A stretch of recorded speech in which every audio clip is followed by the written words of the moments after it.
ഇതാണ് ഗൈസ് നവരാത്രി മണ്ഡപം. ഇത് നിങ്ങൾക്ക് ഇങ്ങനെ പറയുന്നതിലും പെട്ടെന്ന് മനസ്സിലാവുക നമ്മുടെ മണിച്ചിത്രത്താഴ് സിനിമയിലെ നാഗവല്ലി ഡാൻസ് കളിക്കുന്ന സ്ഥലമാണിത്.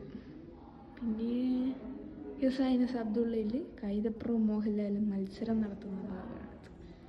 അങ്ങനെയൊക്കെ പറഞ്ഞു കഴിഞ്ഞാൽ ആൾക്കാർക്ക് മനസ്സിലാവും. പക്ഷേ ഇതിൻ്റെ ഹിസ്റ്ററി എന്ന് പറഞ്ഞാൽ 1744 മാർത്താണ്ഡവർമ്മ പാണ്ഡ്യരാജവംശത്തിൻ്റെ നായകാസിൻ്റെ ഹെൽപ്പോടു കൂടി ഉണ്ടാക്കിയിട്ടുള്ള നവരാത്രി മണ്ഡപമാണ്. ഇത് ഫുൾ സോളിഡ് റോക്ക് കൊണ്ട് ഉണ്ടാക്കിയിട്ടുള്ളതാണ്.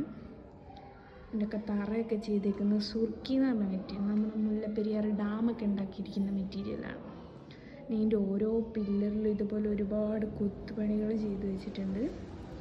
ഈ മരത്തിൻ്റെ ഭാഗം ചെയ്തിട്ടുള്ളത് എന്തിനാന്ന് വെച്ചാൽ അവിടെയാണ് സ്ത്രീകളൊക്കെ ഇരുന്നിട്ട് പ്രോഗ്രാംസ് കാണാം. കാരണം സ്ത്രീകൾക്ക് ഇവിടെ നേരിട്ട് വന്ന് ഇത് ഡാൻസ് പ്രോഗ്രാംസ് ഒന്നും കാണാൻ അനുവാദമില്ല.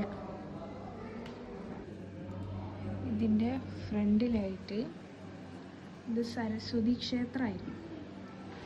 ഇനി ഗവൺമെൻറ് ഏറ്റെടുക്കുന്ന സമയമൊക്കെ ആയപ്പോഴേക്കും അവരത് മാറ്റി സ്ഥാപിച്ച് പുറത്തേക്കുള്ള ഒരു ബിൽഡിങ്ങിലേക്ക് സരസ്വതി വിഗ്രഹം മാറ്റി. സമയത്ത് ആ നടുവിൽ കാണുന്ന സ്പേസ് എന്ന് പറഞ്ഞാൽ രാജാവ് സാഷ്ടാംഗം പ്രണമിക്കുന്ന ഭാഗമാണ്.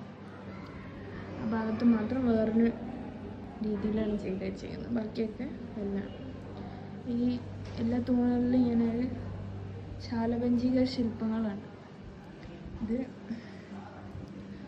ഇത് കണ്ടു കഴിഞ്ഞാൽ കറക്റ്റ് നമുക്ക് ഐഡൻറ്റിഫൈ ചെയ്യാൻ പറ്റും. ഇത് പാണ്ഡ്യാസിൻ്റെ സ്റ്റൈലാണ്.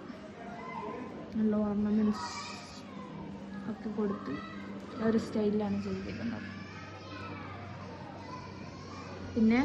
പിന്നെ അതിൻ്റെ ഒരു ഐഡൻറ്റിഫിക്കേഷൻ എന്ന് പറയുന്നത് ഇതുണ്ടോ, ഫിഷാണ്. ഫിഷ് മുഖത്തോട് മുഖം നോക്കുന്ന രീതിയിലാണ് ഇത് ഇവിടെ ചെയ്തിരിക്കുന്നത്. അതൊരു എവിഡൻസാണ്. അതല്ലാണ്ട് ശ്രദ്ധിച്ചാൽ എവിടെയും കാണാം 2 മീനുകൾ മുഖത്തോട് മുഖം നോക്കിക്കുന്നത്.